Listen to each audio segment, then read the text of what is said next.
ဝဟောင်းကချစ်ဦးသူကျွန်တော်ဟာယုံကြည်တယုံကဌာနခွဲတစ်ခုမှာရုံးအုပ်အဖြစ်အမှုထမ်းနေသူတဦးဖြစ်ပါတယ်ကျွန်တော်ဟာရုံးပိတ်ရက်အားလက်ရက်များမှာတကိုးကြီးဖျားတဆူဆူကိုတွားရောက်ပြီးတာတနိကအဆောက်အုံတစ်ခုခုမှာ108လုံးပရိကုံးဖြစ်အဋိဌံပတိ108ပတ်စိတ်လာသည်မှာနှစ်အတော်ကြာခဲ့ပြီဖြစ်ပါသည်ကျွန်တော်ဟာလွန်ခဲ့သောနှစ်ပေါင်း20ခန့်ကစပြီးမိမိဝါသနာပါရှိသည့်လောကီပညာတရက်ဖြစ်သောပယောဂကုတ္တတိအတတ်ပညာတစ်ခုကိုလေ့လာလိုက်စားခဲ့ပါတယ်ဆရာမှန်သမားမှန်ပညာမှန်နဲ့တွေ့ကြုံခဲ့ရပါတယ်ထို့အတွက်ကြောင့်ကျွန်တော်ကံဉာဏ်ဝိရိယအကြောင်း၃ပါးညီညွတ်လို့ကျွန်တော်ဟာကျွန်တော်တို့ဂိုင်းစဉ်မှာအသက်အရွယ်အားဖြင့်ငယ်သေးပေမဲ့ပညာနဲ့အကျင့်သီလကောင်းမှုကြောင့်အန်တီမဆရာတစုအဖြစ်ကိုရောက်ရှိခဲ့ပါတယ်စာတွေ့ကိုတွေ့နှစ်ရက်ပေါင်းတဲ့အတွေ့အကြုံများစွာကိုကြော်ဖြတ်ခဲ့သူပါကျွန်တော်ဟာရိုးရိုးနေမြင့်မြင့်ကြံပြီးအများတရဝါတွေအပေါ်မှာစိတ်ကောင်းစေတနာကောင်းထားရှိမှုကြောင့်တိုးတောင်းလာသောအချိန်ကာလအတော်အတွင်း၌ရုံးအုပ်ရာထူးကိုလက်ခံရရှိခဲ့ပါတယ်ကျွန်တော်အထက်ကအရာရှိကအမျိုးသမီးပါနာမည်ကဒေါ်ခင်မျိုးဝင်းဖြစ်ပါတယ်အသက်အရွယ်က45နှစ်ရှိပြီးခေတ်ပညာတတ်တစ်ယောက်ပါလူမှုပေါင်းတင်ဆက်ဆံရေးလည်းအလွန်ကိုပြည့်ပြည့်ချုံမွေ့ပါတယ်သူ့အထက်ကလူကြီးမင်းများကြိုက်နှစ်သက်တယ်လို့နေထိုင်တတ်တယ်လို့အောက်လက်ငယ်သားများနဲ့လည်းတဲ့အောင်နေထိုင်သူပါရုံးတွင်ဒေါ်ခင်မျိုးဝင်းဆိုရင်ဘာပြဿနာများမရှိထက်အောက်နှင့်ကာလဒေတာပယောဂနှင့်အညီအစဉ်ပြေအောင်နေထိုင်ပြောဆိုဆက်ဆံတတ်သဖြင့်အားလုံးကချစ်ခင်ကြပါတယ်လေးစားကြပါတယ်သူဤခင်မွန်းဖြစ်သူကအင်ဂျင်နီယာတဦးပါသမီးလေးတစ်ယောက်ထွန်းကားပါတယ်တခါခင်မွန်းဖြစ်သူသည်ဒေါ်ခင်မျိုးဝင်းကိုရုံးသို့ကိုယ်တိုင်ကိုကြလိုက်လံပို့ဆောင်သဖြင့်ရုံးသူရုံးသားများနှင့်လည်းစကားလက်ဆောင်ကြမိပြီးခင်မင်ရင်းနှီးနေကြပါတယ်တနေ့မှာဒေါ်ခင်မျိုးဝင်းဟာသူနေထိုင်ရာကမာရွတ်ရက်ကွက်ကလူတွေနဲ့အတူကြိုက်ခတ်မိရေးလဲဖျားဘူးသွားပါတယ်တခြားအကြောင်းပြချက်တစ်ခုနဲ့ခွင့်တပတ်တောင်းခံပြီးအဖော်ကောင်း၍ကြိုက်ခတ်မိရေးလဲဖျားသွားဘူးပါတယ်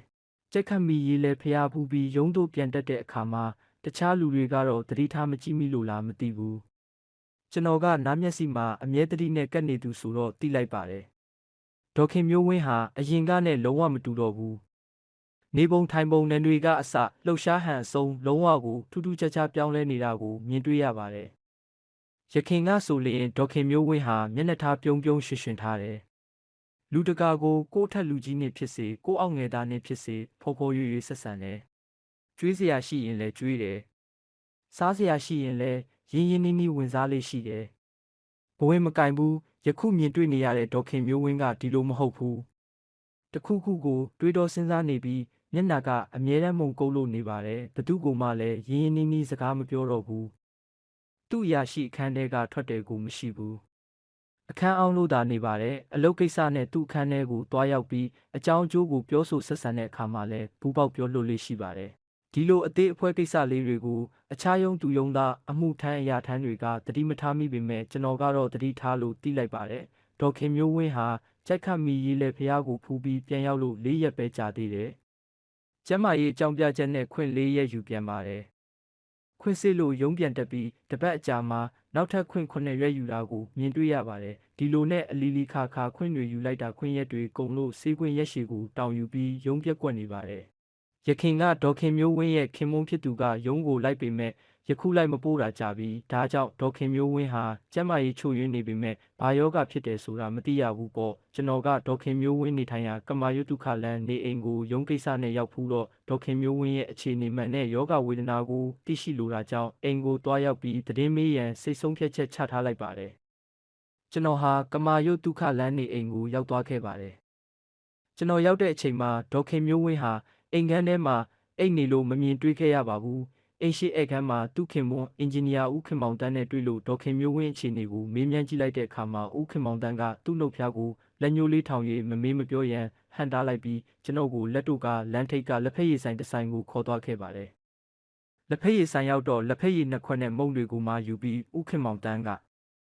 ပြောရမှာတော့ရှက်စရာကြီးပဲရုံးအုပ်ကြီးရဲ့အခုကျွန်တော်ပြောမဲ့ကိစ္စကိုရုံးကလူတွေဘယ်သူမှမသိစေချင်ဘူးဟုတ်ကဲ့ပြောပါဦးခင်မောင်တန်းကျွန်တော်ရုံးကလူတွေမသိအောင်လှုပ်ဝက်ထားပါမယ်ဒီလိုပါဒေါ်ခင်မျိုးဝင်းခွင့်ယူပြီးကျုပ်ခတ်မိရေးလဲဖះကိုကမာယုတ်ကသူ့လူတွေနဲ့အဖို့ကောင်းပြီးသွားဖူးတာသိတယ်နော်သိပါတယ်ဦးခင်မောင်တန်းအဲ့ဒီကြိုက်ခတ်မိရေးလဲဖះကဖူးပြီးပြန်လာကြတဲ့ကဒေါ်ခင်မျိုးဝင်းဟာညဆိုရင်တညလုံးမအိပ်ဘူးတယောက်တည်းထပြီးစကားပြောနေလိုက် အကြောင်းမရှိပဲရေလိုက်ငိုလိုက်နဲ့ဖြစ်နေပါတယ်ကျွန်တော်လည်းအလုတ်ကတစ်ဖက်ဘာလုပ်လို့ဘာကိုင်းရမှန်းမသိဒီလိုကိစ္စမျိုးဆိုတာကလူတိုင်းကိုအတိပေးလို့ဖြစ်တဲ့ကိစ္စမျိုးလည်းမဟုတ်ဘူးဒီတော့တိုးတိုးတိုင်တိုင်ပင်ဆွေးနွေးဖို့ကလည်းတယောက်မှမရှိတော့နောက်မတက်နိုင်တဲ့အစုံမှာတငယ်ချင်းဆရာဝန်ရှိတဲ့စိတ်တစဆေးရုံကိုပို့ပြီးကူးတာခဲ့ပါတယ်စိတ်ကျမ်းမာရေးဆေးရုံမှာကူးတာတော့ဒေါခင်မျိုးဝင်းရဲ့အခြေအနေကဘလို့ရှိသလဲဦးခင်မောင်တန်းစိတ်ကျမ်းမာရေးဆေးရုံကဆေးတိုက်ဆေးထိုးလျှော့ရိုက်ပေးလိုက်တော့ကောင်းသွားပါတယ်ဒါနဲ့ကျွန်တော်လည်းသူ့ကိုပြန်ပြီးရုံးတက်စေပါတယ်မကြပါဘူးရက်ပိုင်းပါပဲညညပြန်ဖောက်လို့ခွင့်ယူပြီးကုသရပြန်ပါတယ်ဒီလိုနဲ့ကောင်းရင်ရုံးတက်ဖောက်လာရင်ခွင့်ယူနဲ့လှုပ်လာလိုက်တာခုဆိုရင်စေခွင့်တောင်ယူပြီးကုသနေရတယ်ဒီတော့ဒေါခင်မျိုးဝင်းယောဂပျောက်သွားအောင်ဘယ်ဆရာနဲ့စေကုသရရင်ကောင်းမလဲအကြံဉာဏ်လေးများရှိရင်ပေးစမ်းပါဦးရုံးအုပ်ကြီးရဲ့ကျွန်တော်တော့အုံနောက်ကိုခြောက်နေပြီလို့ပြောဆိုပြီးဦးခင်မောင်တန်းကကျွန်တော်စီကအကြံဉာဏ်များတောင်းခံနေပါတယ်ကျွန်တော်ကကျွန်တော်အရာရှိဒေါခင်မျိုးဝင်းနဲ့ပတ်သက်လို့ကြိုက်ခတ်မိရေးလဲဖျားဖူးပြီးရုံးတက်တာတွေကအစင်တတိရှိရှိနဲ့လေ့လာထားလို့ထူးထူးထွေထွေစဉ်းစားမနေတော့ပဲမြန်မာဆရာနဲ့ပြကြည့်ရင်ကောင်းလိမ့်မယ်ထင်တယ်ဘလို့မြန်မာဆရာမျိုးလဲရုံးအုပ်ကြီးရဲ့ပယောဂကုတဲ့ဆရာနဲ့ပြကြည့်ပြီးကုသတင်ပါတယ်ဦးခင်မောင်တန်းကျွန်တော်ပြောစကားကြောင့်ဦးခင်မောင်တန်းကပါဆက်အဟောင်းသားဖြစ်သွားပြီဗျာပယောဂဆရာဟုတ်လားရုံးအုပ်ကြီးဟုတ်တယ်ကျွန်တော်ရုံးမှာဒေါခင်မျိုးဝင်းနဲ့နီးနီးကက်ကက်နေထိုင်ပြီးအလုပ်လုပ်နေရတော့သူ့အခြေအနေကိုရိပ်စားမိတယ်သူ့ယောဂအခြေအနေကပယောဂနှောက်ယှက်ထားတဲ့သဘောမျိုးကိုမြင်တွေ့နေရတော့အကောင်းဆုံးကပယောဂဆရာနဲ့ကုသတာဟာအကောင်းဆုံးပါဦးခင်မောင်တန်းကတွေးဝေစဉ်းစားလိုက်ပြီးပယောဂဆရာဆိုတာရုပ်ရှင်နဲ့ဇာတ်ထဲမှာမြင်တွေ့ဘူးပါတယ်ဆေးလွယ်အိတ်ကြီးတကိုင်ကိုင်ဆေးကြိမ်လုံးတရန်ရန်နဲ့ပယောဂဝင်ပူကတ်တဲ့သူကိုလှည့်ရိုက်နေတာပဲရုံးအုပ်ကြီးရဲ့ဖြစ်ပါမလားဖြစ်ပါတယ်ဒေါခင်မျိုးဝင်းကိုတစ်ချက်ကလေးမှမရိုက်စေရပါဘူးဘာဆေးကြိမ်လုံးမှလည်းမယူခဲ့ပါဘူးအားလုံးအေးအေးဆေးဆေးနဲ့ကုသမှာပါအဲ့ဒီလိုတီတီငိမ့်ငိမ့်အေးအေးဆေးဆေးနဲ့ကုတက်တဲ့ပယောဂဆရာကိုဘယ်မှာသွားပေးရမှာလဲရုံးအုပ်ကြီးရဲ့ဘယ်ကိုမှသွားရှာပြီးပြစ်မနေနဲ့ပယောဂဆရာဟာကျွန်တော်ပဲကျွန်တော်ဟာပယောဂပညာကိုကောင်းကောင်းတတ်တယ်ခုလဲကုသဖူးတယ်ပြီးတော့ပယောဂပညာနဲ့ပတ်သက်လို့ကျွန်တော်ဟာအန်ဒီမအဆင့်ရှိတဲ့ဆရာပါကျွန်တော်စကားကြောင့်ဦးခင်မောင်တန်းဟာပြုံးရွှင်သွားပြီးဟာဒါဖြစ်အကောင်းဆုံးပေါ့ရုံးအုပ်ကြီးဆိုရင်တော့ကျွန်တော်ယုံကြည်စိတ်ချပါတယ်ကျွန်တော်ဇနီးဒေါခင်မျိုးဝင်းကိုဆရာလက်ကိုအပ်ပါတယ်ဘယ်နေ့အိမ်ကိုကြွပြီးကုသပေးမလဲဆရာဦးခင်မောင်တန်းဟာကျွန်တော်ကိုရုံးအုပ်ကြီးလို့ခေါ်ဆိုဆက်ဆံနေရကဆရာဆိုပြီးသုံးလုံးဆက်ဆံတာကိုကြားလိုက်ရပါတယ်ဒါဟာကျွန်တော်ပညာကိုယုံကြည်လေးစားတဲ့အသွင်လက္ခဏာပါပဲဒါကြောင့်ကျွန်တော်ဟာအချိန်ဆွဲမနေတော့ပဲအခုလာမဲ့ရုံးပိတ်ရက်တနင်္ဂနွေနေ့ကျွန်တော်လာခဲ့မယ်အချိန်ကရောဆရာမနက်10 နာရီနဲ့17 နာရီကြားပေါ့ဆရာဆက်ဆက်တာကြွခဲ့ပါဆရာရဲ့ကျွန်တော်မျှော်နေပါမယ်ဒေါခင်မျိုးဝင်းကိုလည်းပြောထားလိုက်ပါမယ်ဘယ်နဲ့လဲဆရာရပါတယ်လေဒီနောက်မှာတော့ကျွန်တော်ဟာဦးခင်မောင်တန်းလက်ဖက်ရည်ဆိုင်မှာခေါ်ပြီးဝတ်ပြုလိုက်တဲ့လက်ဖက်ရည်ကိုတောက်ပြီးမိမိအိမ်ကိုပြန်ခဲ့ပါတယ်ရုံးအားတဲ့တနင်္ဂနွေရက်အားနနက်10 နာရီခွဲကျော်မှာကျွန်တော်ဟာကမာရွတ်ဒုက္ခလန်းကဦးခင်မောင်တန်းနဲ့ဒေါခင်မျိုးဝင်းတို့အိမ်ကေဟာကိုရောက်ရှိသွားပါတယ်အိမ်ထဲကိုဝင်လိုက်တဲ့အခါမှာဧကန်းကကလတ်ထိုင်းပေါ်မှာဦးခင်မောင်တန်းတယောက်တည်းထိုင်နေတာကိုမြင်တွေ့ရပါတယ်ကျွန်တော်ကိုဦးခင်မောင်တန်းကတွေ့ချင်းအားလုံးအားနာဖြစ်တဲ့ဟန်မူရာနဲ့ဆရာကြွလာမဲ့အကြောင်းကိုကျွန်တော်မနေ့ကတည်းကဒေါခင်မျိုးဝင်းကိုပြောထားပြီးသားပါအခုမနက်9 နာရီကျော်လောက်မှာတဝဝနဲ့တန်းဝေပြီးအိတ်ချင်နဲ့ပြောပြီးအိတ်ခမ်းထဲဝင်အိတ်နေပါတယ်ဆရာကိုအားနာလိုက်တာကိစ္စမရှိပါဘူးရပါတယ်ဦးခင်မောင်တန်းရဲ့ဒီလိုပယောဂရဲ့ပြည့်ရဲ့မာယာတဘာဝကိုနောကြည်နေအောင်ကျွန်တော်ကတီးထားပြီးသားပါဒီလိုပြောပြီးကျွန်တော်ဟာဧကန်းဆောင်အတွင်းကတီးတန့်ဖះဆောင်ကဖះရှိမှဖះဝတ်ပြုပြီးဥချကတော့လိုက်ပါတယ်ကျွန်တော်နဘေးမှာဦးခင်မောင်တန်းကကြုံလေးထိုင်လို့နေပါတယ်ကျွန်တော်ကဖះဝတ်ပြုပြီးတဲ့အခါမှာကျမ်းပြင်ပေါ်မှာပြစ်ချထိုင်လိုက်ပြီးအခုလောက်ပြောဆိုတဲ့အတန်နဲ့ပြောဆိုရင်ဒေါခင်မျိုးဝင်းအိတ်တဲ့နေရာကကြားနိုင်ပါမလားဘယ်ကြားနိုင်ပါမလဲဆရာဒါဖြစ်လုပ်ငန်းစမယ်လို့ပြောပြီးကျွန်တော်ကညာဘက်လက်ညှိုးနဲ့ကျမ်းပြင်ကိုတစ်ချက်နှစ်ချက်ထောက်ကင်ပြီးကဲ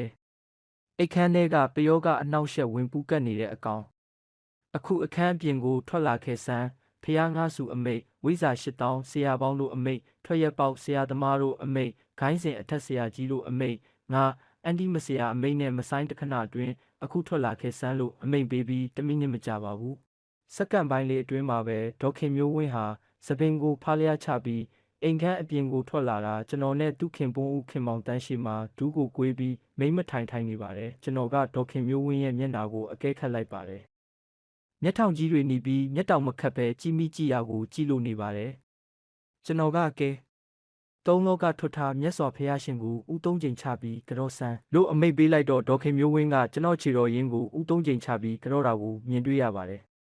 ကျွန်တော်ကမကောင်းဆိုးဝါးပယောဂပူကတ်နေတဲ့ဒေါခင်မျိုးဝင်းကိုအကြောက်ရွံ့လုံးဝမရှိတိုက်ပွဲမှာနိုင်ထားတဲ့စစ်သူကြီးတယောက်ရဲ့မျက်နှာထားမျိုးနဲ့ဘသူလဲကျွန်တော်မောင်ယူပါပယောဂဝင်ပူးနေတဲ့ဒေါခင်မျိုးဝင်းပါဇက်ကတကယ်ယောက်ျားတယောက်အတန်ပီပီတတနဲ့ပြန်ပြောလိုက်တဲ့အတန်ကြောင့်ဦးခင်မောင်တန်းကအံ့ဩသွားပြီးမျက်လုံးပြူကပါဇက်အဟောင်းသားဖြစ်သွားပါတယ်ကျွန်တော်နဘေးကဦးခင်မောင်တန်းကိုကြည့်ပြီးဘာမှမမေးမပြောဖို့မျက်စိမိတ်ပြပြီးဟန်တာလိုက်ပါတယ်ပြီးတော့မှကျွန်တော်ကဆက်ကဘဲကမောင်ယူပါလဲငါ့ကိုပြောစမ်းကျွန်တော်ကြိုက်ခတ်မီရေးလဲဖះတိုက်ကပါကဲမောင်ယူပါမင်းဒီမိန်းကလေးကိုဘာလို့နှောက်ယှက်ရတာလဲကွယ်သူ့မှာလင်းနဲ့သားသမီးနဲ့အလုတ်တစ်ဖက်နဲ့ခုလိုမောင်ယူပါနှောက်ယှက်တော့သူ့မှာအလုတ်ပြက်အကင်ပြက်နဲ့စေးကူတာဖို့ငွေတွေလဲကုန်တာပေါ့မောင်ယူပါနောက်နောင်ကိုဒီမိန်းကလေးဒေါခင်မျိုးဝင်းကိုအနှောက်ယှက်မပေးဖို့ဆရာကမေတ္တာရက်ခံပါတယ်လို့ပြောလိုက်တော့ပယောကဝင်ပူးနေတဲ့ဒေါခင်မျိုးဝင်းကမျက်ထောင်နီကြီးနဲ့တွေကြီးစဉ်းစားနေပြီးဒီလိုရှိပါတယ်ဆရာပြောစရာရှိတာမထိန်မဝက်ပဲအကုန်ပြောမတရားမဖြစ်စေရဘူးအားလုံးတရားသဖြင့်မျှမျှတတဖြစ်စေရမယ်ဆရာတာဝန်ယူတယ်ဘုံမိတိုက်မှာရေတိုက်ကုန်းတိုက်ပညာတိုက်ရလို့၃မျိုးရှိတဲ့အနက်ကြိုက်ခတ်မီရေလေဖျားတိုက်ဟာရေတိုက်ဖြစ်ပါတယ်ကျွန်တော်မောင်ယူပါဟာအဲ့ဒီတိုင်နန်းကတိုင်နန်းရှင်ပါကျွန်တော်ရဲ့ဇနီးမယားကနာဂတိန်ကြီးဖြစ်ပါတယ်ကျွန်တော်တို့မှာသားသမီး၃ယောက်ရှိပါတယ်ကျွန်တော်စောင်းတဲ့တိုက်ပါဝင်ကျွန်တော်နယ်မြေမှာရှိတဲ့တိုင်နန်းတွေအားလုံးကိုချုပ်ကင်ထားတဲ့သူကတိုက်ချုပ်ဖို့တော့နိုင်ပြတ်တာပါအဲ့ဒီတိုက်ချုပ်ဖို့တော့နိုင်ပြတ်တကလည်းကျွန်တော်လူဘဝတုန်းကဘာကြီးတော်ဆက်တဲ့သူပါကျွန်တော်လူဘဝတုန်းကကျွန်တော်နာမည်ဟာမင်းသူရကျွန်တော်ဇနီးအမည်ကမိကလျာဖြစ်ပါတယ်ကျွန်တော်တို့ဟာလူဘဝတုန်းကဘိုးဘွားဘီပင်တွေစုဆောင်းခဲ့တဲ့ရွှေငွေရတနာဥစ္စာတနာတွေနဲ့အဖိုးတန်ကြောက်မြတ်ရတနာတွေကိုစင်အိုးကြီးတွေနဲ့အပြည့်တလုံးတခဲတည်းစုထားလိုက်တော့ထုခွဲပြီးစားလဲမစားရက်လှူလဲမလှူရက်ပေးလဲမပေးရက်ပဲဒီရွှေငွေဥစ္စာရတနာတွေကိုကျွန်တော်တို့မိသားစုကစိတ်ဆွဲကြည့်ပြီးတောအရက်မှာမလုံခြုံတာနဲ့မြို့အရက်ကိုတစ်လေနဲ့အပြောင်းမှာလေမုန်တိုင်းတိုက်မိပြီးတစ်လေဟာရေအောက်ကိုမြုပ်သွားပါတယ်ကျွန်တော်တို့မိသားစုဟာတစ်လေပေါ်မှာတင်ဆောင်ခဲ့တဲ့ရွှေငွေရတနာပစ္စည်းတွေကိုအစွဲကြီးလွန်းတာကြောင့်ရေအောက်မှာရောက်နေတဲ့ရွှေငွေရတနာပစ္စည်းတွေကိုစောင့်ရှောက်နေခဲ့တာနှစ်ပေါင်း200ကျော်ကြာခဲ့ပါပြီလူဘဝတုန်းကဘာကြီးတော်ဆက်ခဲ့တဲ့သူကအခုကျွန်တော်တို့နယ်ပယ်မှာတိုက်ချုပ်ဖို့တော့နိုင်ပြတ်တာလာဖြစ်ပြီးကျွန်တော်တို့မိသားစုကိုလည်းလူဘဝကဆွေမျိုးရင်းချတော်ဆက်တဲ့ကျေးဇူးတရားကြောင့်ကာကွယ်စောင့်ရှောက်ပေးခဲ့ပါတယ်ဒီနှစ်ပေါင်း200ကျော်ကာလမှာကျွန်တော်ဟာတစ်ခါတစ်ခေါက်လူဘဝကိုပြန်သွားကြည့်ခဲ့ဘူးပါတယ်အချိန်ကာလတိတ်မကြပါဘူးနှစ်ပေါင်း30ကျော်လူဘဝမှာနေထိုင်ပြီးလူဘဝအရာတာကိုခံစားခဲ့ပါတယ်ကျွန်တော်လူဘဝကိုရောက်သွားချိန်မှာတိုင်နန်းထဲမှာကျွန်တော်ရုပ်ကလက်အလောင်းဟာမပုတ်မတိုးပဲရှိနေပါတယ်ကျွန်တော်ရဲ့ရုပ်ပွားပုံရိပ်ကလူဘဝမှာတရေတီပြီးလူဖြစ်ခဲ့ပါတယ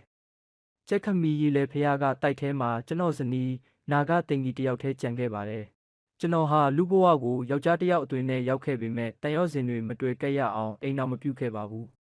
တယောက်တည်းအေးအေးဆေးဆေးနေထိုင်ခဲ့ပြီးလူဘဝမှာအနှစ်30ကြာတော့ကျွန်တော်ဟာဇနီးမယားနာဂတင်ကြီးရှိရာကိုပြန်သွားခဲ့ပါတယ်ကျွန်တော်ကြိုက်ခတ်မီရီလေဖះတဲကတိုင်နန်းထဲကိုပြန်ရောက်ပြီးနှစ်ပေါင်း100ကျော်ကြာတဲ့အချိန်မှာကျွန်တော်ဇနီးမယားနာဂတင်ကြီးဟာလူဘဝကိုခဏပြန်သွားချင်တယ်လို့ပူဆာပါတယ်အချိန်ချင်းခါခါပူဆာတော့နောက်ဆုံးမတက်နိုင်တဲ့အစုံမှာတိုက်ချုပ်ဖို့တော့နိုင်ပြတ်တာနဲ့တိုင်ပင်ပြီးကျွန်တော်ဇနီးမယားနာဂတင်ကြီးကိုလူဘဝကိုလွတ်ဖို့ဆုံးဖြတ်လိုက်ပါတယ်တိုက်ထဲကပုဂ္ဂိုလ်တဦးကိုလူဘဝကိုခိတ္တပြန်လွတ်တဲ့ကိစ္စဟာလွယ်တဲ့ကိစ္စမဟုတ်ပါဘူးအကြောင်းကြောင့်သူဟာတိုင်နန်းကိုပြန်မလာရင်ကျွန်တော်တို့စီမှာတယောက်ရော့သွားပါတယ်ဒါကြောင့်အခိုင်အမာအာမခံချက်တွေရှိမှလူဘဝကိုလွတ်လေရှိပါတယ်လူဘဝကိုလွတ်ပြန်ရင်လည်းစွန့်အနာပေးနေအောင်ပြုလုပ်ထားတယ်ဒါမှမဟုတ်စိတ်ဓာတ်နဲ့ပတ်သက်ပြီးကြက်မပြည့်အောင်ပြုလုပ်ထားတယ်ဒါမှမဟုတ်ဒုက္ခိတဘဝမျိုးကိုရောက်အောင်ပြုလုပ်ထားရပါတယ်ဒါကြောင့်လူဘဝမှာတရားထုတရားမျက်မရပဲတိုင်နန်းထဲကိုပြန်ဦးပြီးရောက်လာမှာကိုဒါပေမဲ့ကျွန်တော်ဟာဇနီးမယားနာဂတင်ကြီးကိုလွတ်လိုက်တဲ့ခေတ္တမှာတော့ကျွန်တော်ဟာသူ့ကိုဒီလိုဖြစ်ဆိုးမျိုးတွေလုပ်ပြီးမလွတ်လိုက်ဘူးကောင်းကောင်းမွန်မွန်နဲ့လူဘဝမှာနေထိုင်စေခဲ့ပါတယ်ဒါဟာဘာဖြစ်လို့လဲဆိုတော့ကျွန်တော်ဟာဇနီးမယားနာဂတင်ကြီးကိုချစ်လွန်းလို့ပဲ နာဂတင်ကြီးဟာကျွန်တော်နဲ့အတူတိုက်နှန်းရှင်ဘဝကိုမရောက်ခင်ကလူဘဝတုန်းကကျွန်တော်ရဲ့မယားချစ်ဦးသူပါအဲ့ဒီတုန်းကအလွန်ကိုချစ်ချစ်ခင်ခင်ကြင်ကြင်နာနာနဲ့နေခဲ့သူတွေပါတဦးနဲ့တဦးခိုက်ရန်ဒေါသဖြစ်ဖို့ကိုမပြောနဲ့တယောက်နဲ့တယောက်ကြောက်ကစားတော့မဖြစ်ခဲ့ပါဘူးဒီလောက်ကိုချစ်ခင်မေတ္တာတန်ရောစဉ်ကြိုးတွေ့ခဲ့ပါတယ်နာဂတင်ကြီးဟာလူဘဝကိုရောက်တော့လဲချမ်းချမ်းသာသာနေထိုင်ခဲ့ရပါတယ်လူရန်စိနေထိုင်ရပါတယ်ခေပညာလဲတင်လို့တက်ပါတယ်တိုက်နှန်းရှင်ဘဝတုန်းကနာဂတင်ကြီးဟာလူဘဝရောက်သွားတော့သူ့ဘဝဟောင်းကတိုက်နှန်းရှင်ဘဝကိုသတိမေ့သွားပြီလေအဲ့ဒီမှာသူဟာအိမ်အောင်ပြုတယ်သားသမီးတွေရပြီးတန်ရောစင်ကြိုးတွေညှိတွင်နေတယ်အဲ့ဒါဘသူလဲသိပါသလားဆရာအဲ့ဒါတခြားသူမဟုတ်ပါဘူးအခုဒီအကြောင်းတွေကိုပြန်ပြောပြနေတဲ့အရာရှိကြီးဒေါခင်မျိုးဝင်းလေကျိတ်ခမီရီလေဖះကတိုက်နှန်းရှင်မောင်ယူပဝင်ပူးကတ်နေတဲ့ဆိုတဲ့ဒေါခင်မျိုးဝင်းပါဆက်ကတီးလို့ပြောလိုက်ရောကွက်ခနဲ့ဥခင်မောင်တန်းမျက်နှာပြတ်သွားတာကိုမြင်တွေ့လိုက်ရပါတယ်ကျွန်တော်ကဥခင်မောင်တန်းကိုဘာစကားမှမပြောကြဘူးမတိမတာဥကောင်းကိုရမ်းပြီးအချက်ပြလိုက်ပါတယ်ဒါနဲ့ဒေါခင်မျိုးဝင်းကသူ့စကားကိုဆက်ပြန်ပါတယ်ကျွန်တော်မှာတော့ကျွန်တော်ဇနီးမယားနာဂသိမ့်ကြီးတယောက်တနေ့တိုင်နှန်းနဲ့ပြန်လာလို့နဲ့တိုင်နှန်းတွေကရွှေတပံဘောကတိုင်နှန်းရုပ်ကလက်ကိုကြည့်ပြီးအလွမ်းဖြေနေခဲ့ရတာခုဆိုနှစ်ပေါင်း40ကျော်ခဲ့ပြီဆရာနာဂတင်ကြီးကခုထိပြန်မလာသေးဘူးကျွန်တော်ဘဝဟောင်းကချစ်ဦးသူကိုစောင့်မျှော်နေသေးပါကျွန်တော်ဟာကျွန်တော်ဇနီးမယားနာဂတင်ကြီးကိုချစ်တဲ့စိတ်အဟုန်နဲ့ဘာမှမနှောက်ယှက်ပဲအသာကြည့်နေခဲ့ပါတယ်တနေ့မှာကျွန်တော်ရှိတဲ့ကြိုက်ခမီရီလေဖះတိုင်နှန်းကိုဒေါခင်မျိုးဝင်းဟာသူ့မိတ်ဆွေအပေါင်းဖော်တွေနဲ့ဖះလာဘူးတာမြင်တွေ့လိုက်ရတော့ကျွန်တော်ရင်ထဲမှာဘလောင်ဆူသွားတယ်အတိတ်ကအရေးတွေဟာစိတ်အာယုံထဲမှာပေါ်လာပြီးပြဖုံးနေတဲ့မိခဲကိုလေနဲ့မှုတ်လိုက်တဲ့အတိုင်းကျွန်တော်မယားနာဂတင်ကြီးအပေါ်မှာထားရှိတဲ့မေတ္တာတွေဟာအတစ်တဖန်ပြန်ဖြစ်ပေါ်လာပါတယ်ဆရာဒါကြောင့်ကျွန်တော်ဇနီးမယားနာဂတင်ကြီးကိုလူဘဝမှာဒေါခင်မျိုးဝင်းဖြစ်နေပြင်မထားနိုင်ဘူးတိုင်နှန်းထဲကိုပြန်ခေါ်ဖို့ကြိတ်ခတ်မီရီလေဖះကနေပြီးဒေါခင်မျိုးဝင်းရဲ့နာမကိန်းပြီးလိုက်လာခဲ့တာပဲဘလို့နီးနဲ့ဖြစ်ဖြစ်ကျွန်တော်ဇနီးမယားနာဂတင်ကြီးကိုတိုင်နှန်းထဲကိုပြန်ခေါ်တော့မယ်အခုချိန်ထိကျွန်တော်အပေါ်မှာရှိထားတဲ့တတိတန်ခိုးတွေနဲ့ဘသူ့ကိုမှစိတ်ဒုက္ခမပေးဘူးယနေ့လူဘဝကိုရောက်နေတဲ့ဒေါခင်မျိုးဝင်းဟာကျွန်တော်ဇနီးမယားတိုင်နှန်းရှင်နာဂတင်ကြီးပါဒါကြောင့်ပြန်ပြီးတိုင်နှန်းထဲကိုခေါ်တာပါကျွန်တော်ပြောတာတရားပါတယ်နော်လို့ပြောပြီးစကားကိုရက်တက်လိုက်ပါတယ်ကျွန်တော်ကတော့မြမကံပီယာတိတ်ပံဝိစာဒါရ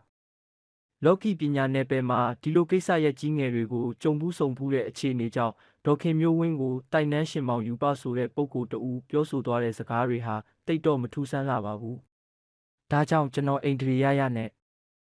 ကဲမောင်ယူပမင်းမထိတ်မချမ်းမကွယ်မဝက်ဖဲမင်းပြောချင်တဲ့စကားတွေဟာဒါအကုန်ပဲလားနောက်ဘာပြောစရာစကားရှိသေးတယ်လဲစဉ်းစားပြီးပြောတော့ဆရာကမတရားမဖြစ်စေရဘူး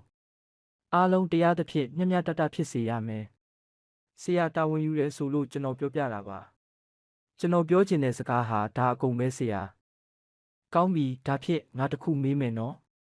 ငါဟာဘလို့ဆရာမျိုးဆိုတာမင်းသိမှာပေါ့မင်းရဲ့စကားအရမင်းမှာအိတ်တိတခိုးတွေရှိတယ်မဟုတ်လားဆရာဟာဘလို့ဆရာမျိုးဂိုင်းပညာအရဘလို့အဆင့်ရှိတယ်တိလသမတိပညာအရဘယ်အဆင့်မှာရှိတယ်ဆိုတာကျွန်တော်သိပါတယ်ဆရာဟုတ်ပြီငါဆရာဟာဘယ်ဂိုင်းကလဲတို့ရဲ့ဂိုင်းကအထက်ဆရာကြီးဟာမင်းတို့ဂိုင်းကဘုံမိကတိုက်လောကကိုဘလို့ပညာပေးပြီးဆုံးမခဲ့တယ်ဆိုတာကိုမင်းသိတယ်မဟုတ်လားသိပါတယ်ဆရာအခုလိုမင်းကိုငါမေးတာပြောတာဟာငါသမားကုန်ပြခြင်းလို့မဟုတ်ဘူးဆိုတာကိုတော့မင်းသဘောပေါက်ထားစေချင်တယ်လောကမှာတဦးနဲ့တဦးတွေ့ကြုံကြတဲ့အခိုက်အတန့်လေးမှာဒေါသရှိထားပြီးခိုက်ရန်ဖြစ်ပွားရင်ဘယ်ကောင်းမလဲလောကီမှာလည်းမကောင်းဘူးလောကုတ္တရာမှာလည်းမကောင်းဘူးတယောက်နဲ့တယောက်မေတ္တာရှိထားပြီးဆက်ဆံခြင်းလို့ပြောတာပါငါဆရာဟာမင်းမောင်ယူပအပေါ်မှာမေတ္တာထားတယ်မောင်ယူပကရောငါဆရာအပေါ်မေတ္တာထားနိုင်ပါမလားလို့ကျွန်တော်ကမေးလိုက်တဲ့အခါမှာတိုင်နှန်းရှင်မောင်ယူပဝင်ပူးကပ်ပြီးနန်ကိန်းနေတယ်ဆိုတဲ့ဒေါခင်မျိုးဝင်းကပြုံးရွှင်ကလက်ကလေးနှစ်ဖက်ရှက်ပြီးဆရာကိုကျွန်တော်မေတ္တာထားပါတယ်ဒါဖြင့်ငါဆရာမင်းကိုပြောတင်ပြောထိုက်ပြောအပ်တဲ့စကားကိုတော့ပြောတော့မယ်နော်ပြောပါဆရာဘဝတန်တရားဆိုတာကိုမင်းလက်ခံသလားလက်ခံပါတယ်ဆရာ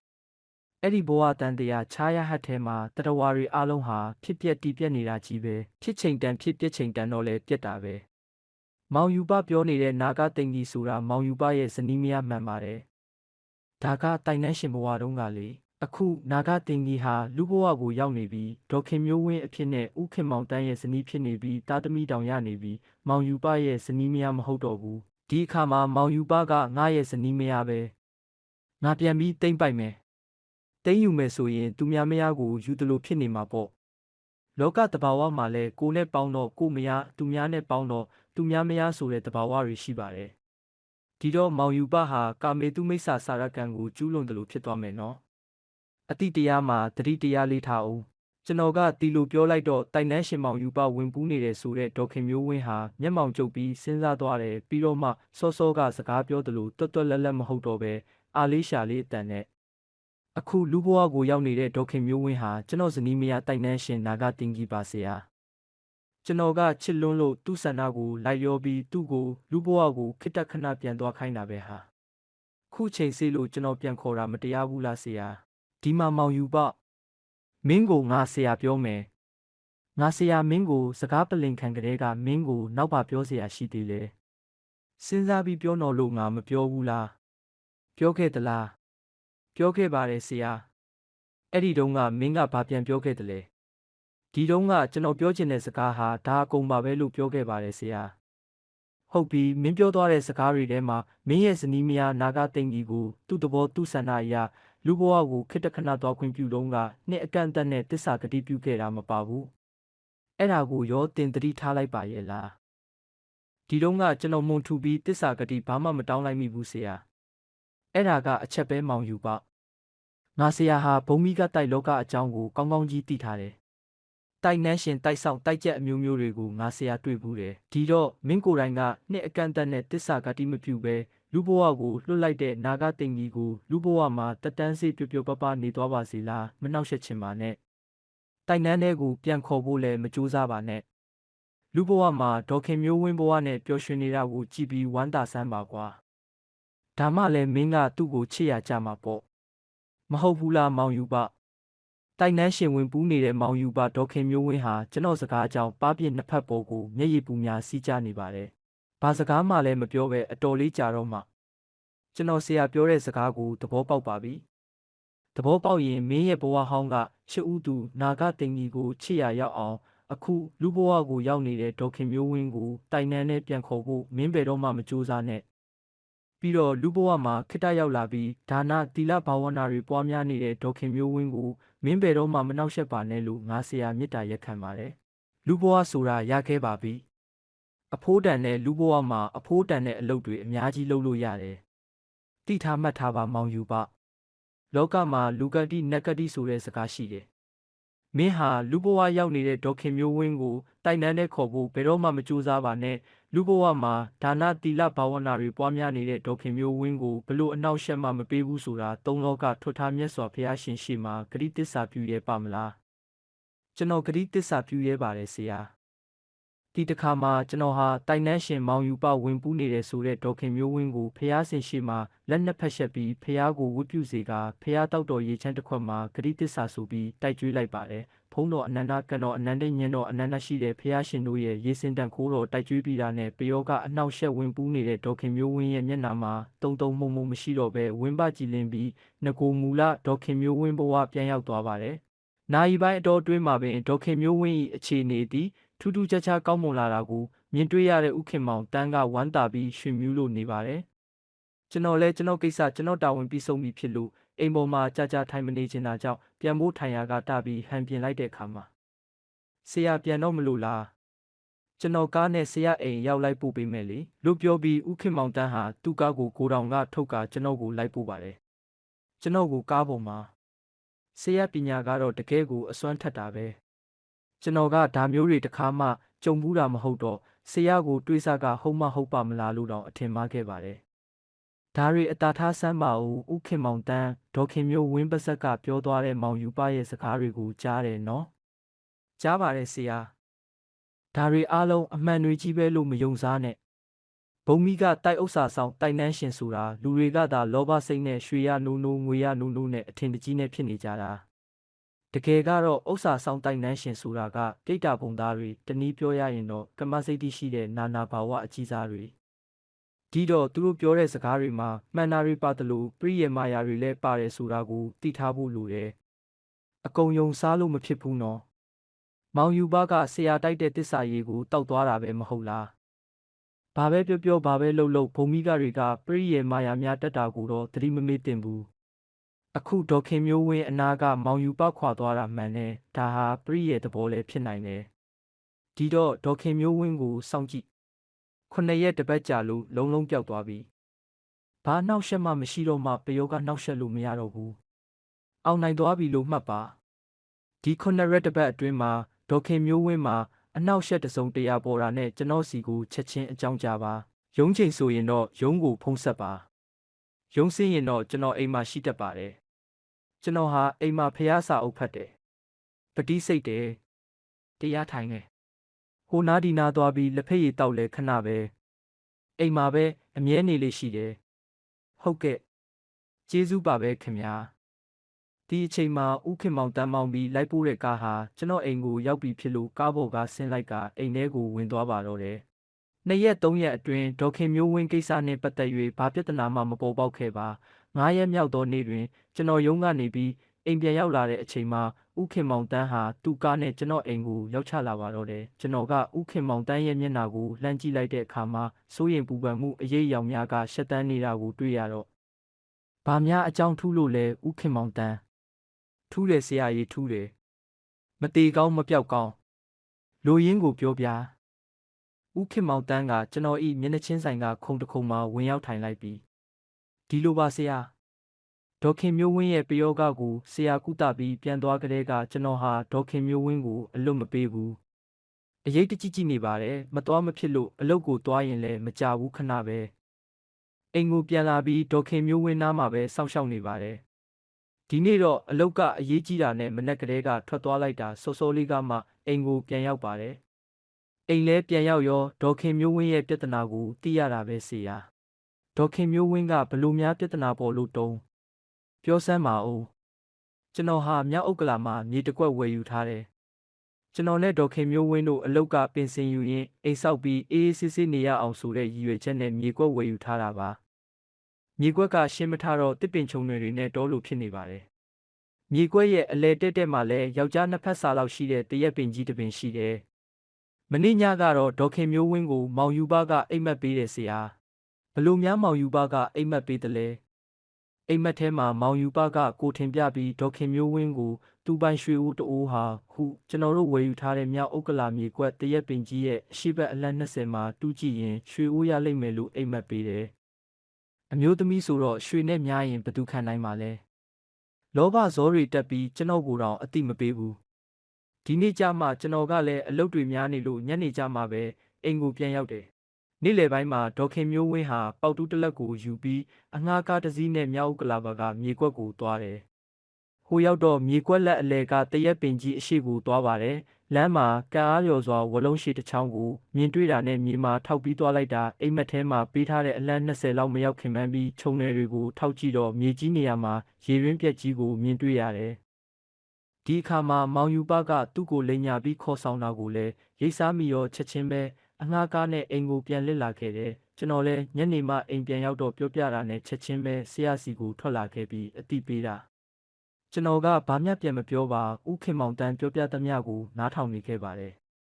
်ပယောကဝင်ပူးကတ်နေတဲ့ဒေါခင်မျိုးဝင်းကိုကျွန်တော်ကိုယ်တိုင်ပယောကဆေးမတိုက်ကျွေးခဲ့မိတာကျွန်တော်အမှားပါဒီကိစ္စကိုဘာမှဆက်မပြောတော့ပဲဒီလိုလို့ဥခင်မောင်တန်းအချိန်ဖြင့်သွားရင်မကောင်းဘူးဥစ္စာဆောင်တိုင်နှန်းရှင်ဆိုတာဟာတိတ်တာပုံသားတွေပရိရဲ့မာယာအလွန်ကိုများတာခုပဲချက်ချင်းလိုက်သွားပြီးရှင်းလိုက်ရင်ကောင်းလိမ့်မယ်ထင်တယ်ကောင်းပါတယ်ဆရာကျွန်တော်ဟာအိမ်ကဖျားစင်ပုံမှာချိတ်ထားတဲ့ဆေးလွယ်အိတ်ကိုဖြုတ်ယူပြီးဥခင်မောင်တန်းနဲ့အတူကမာရွတ်ဒုက္ခလန်းကနေအိမ်ကိုလိုက်သွားပါတယ်အိမ်ရောက်တော့ဖျားစင်ရှိမှာဒေါခင်မျိုးဝင်းဟာပြုံးရွှင်ရွှင်နဲ့ဘာမှမဖြစ်သလိုထိုင်လို့နေပါတယ်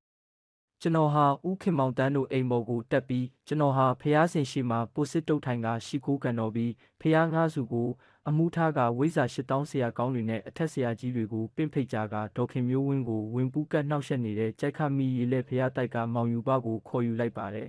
မကြပါဒေါခင်မျိုးဝင်းဟာဆွဲငင်နဲ့တစ်ချက်တန်းဝေးလိုက်ပြီးကိုတစ်ချက်လှုပ်သွားကဖျားကိုဥစွာကန်တော့လိုက်ပါတယ်ပြီးတော့ကျွန်တော်ကိုကြော်ပြီးလက်ကလေးနှစ်ဖက်ကိုရှက်ကကျွန်တော်ဆရာကိုလို့ပြောဆိုကာရှိသေးကျွန်တော်ကလက်ကပြလိုက်ပြီးဒီမှာမောင်ယူပမင်းဘာမှပြောစရာမလိုတော့ဘူးမင်းစကားတွေအများကြီးပြောခဲ့တာငါနားထောင်ခဲ့တယ် မင်းဟာသုံးလောကထွက်ထားမြတ်စွာဘုရားရှင်ရှိမှဂတိတစ္ဆာပြုခဲ့တဲ့သူဒီတော့တစ္ဆာဖောက်တဲ့သူတွေရဲ့တွားရလမ်းအတိုင်းပဲကျွန်တော်ဆရာကိုပြောပြရစီနားထောင်ပါဦးဆရာဘာမှပြောစရာမလိုတော့ဘူးဒါပဲဒီလိုပြောပြီးကျွန်တော်ဟာဆေးလွယ်အိတ်ထဲကအစီမံပြုလုပ်ထားတဲ့ဆေးဖျောင်းတိုင်ပေါ်မှာတိုက်ဖြတ်အင်းကိုချကဒေါခင်မျိုးဝင်းရဲ့နေနံကိုထည့်ပြီးဖျားဆင်ရှိမှာမိပူဇော်ကထုံးညှိလိုက်ပါတယ်ကျွန်တော်နဲ့ဦးခင်မောင်တန်းတို့ဟာအင်းချထားတဲ့ဆေးဖျောင်းတိုင်ကိုကုန်းတဲ့အထိစောင့်နေကြပါတယ်ဆေးဖျောင်းတိုင်လဲငိမ့်သွားရောဒေါခင်မျိုးဝင်းတကူလုံးဟာလျှက်စစ်နဲ့တိုးလိုက်တယ်လို့တကူလုံးတုံခါပြီးလဲကျသွားပါတော့တယ်တအောက်လောက်ကြတော့ဒေါခင်မျိုးဝင်းဟာသူ့ဟာသူပြန်တတိယပြီးလူကောင်းမကတိစိတ်ပြန်ပေါ်လာပါတယ်တယောကအနှောက်အယှက်မျိုးမျိုးတွေကင်းစင်သွားလို့မျက်နှာဟာကြည်လင်လို့နေပါတော့တယ်ကဲဦးခင်မောင်တန်းဒေါခင်မျိုးဝင်းမှာပယောကအနှောက်အယှက်တွေကင်းစင်သွားပြီဘာမှမစိုးရိမ်နဲ့တော့မောင်ယူပလည်းနောက်ကိုလာပြီးအနှောက်အယှက်မပေးနိုင်တော့ဘူးဒီလိုအနှောက်အယှက်မပေးနိုင်အောင်ကျွန်တော်တိုက်ကြိုးကိုဖျက်လိုက်ပြီလို့ကျွန်တော်ကပြောလိုက်တော့ဦးခင်မောင်တန်းနဲ့ဒေါခင်မျိုးဝင်းတို့လင်မယားဟာပျော်ရွှင်လို့သွားပါတယ်နောက်တစ်နေ့ကစပြီးဒေါခင်မျိုးဝင်းဟာရုံးပြန်တက်ပါတယ်ဒေါခင်မျိုးဝင်းဟာအရင်ကလိုတုံမုံဖြစ်မနေတော့ပဲပြုံးရွှင်ရွှင်နဲ့ရုံးအလုပ်တွေကိုလုပ်ကင်နေတာမြင်တွေ့ခဲ့ရပါတယ်တလားတိတိကြာခဲ့ပါတယ်ဒီအတော်အတွင်းမှာဒေါခင်မျိုးဝင်းဟာဘာပြဿနာမှမပေါ်တဲ့အတွက်စိတ်ချလို့ရသွားပါပြီဒါကြောင့်ဦးခင်မောင်တန်းနဲ့ဒေါခင်မျိုးဝင်းတို့ဟာကျွန်တော်ကိုသူတို့အိမ်ကိုပင့်ပြီးကျေးဇူးရှိတဲ့ဆရာသမားတစ်ယောက်အနေနဲ့ငွေ10 သိန်းကျွန်တော်တဲ့အတွက်ကျွန်တော်ဟာဝမ်းသာရပါတယ်ကျွန်တော်လေးလာတက်ကျွမ်းထားတဲ့ပညာကြောင့်တစုံတစ်ယောက်ဟာစိတ်ချမ်းသာမှုရတဲ့စိတ်အဟုန်ဟာကျွန်တော်ကိုရောင်ပြန်ဟပ်လို့နေပါတော့တယ်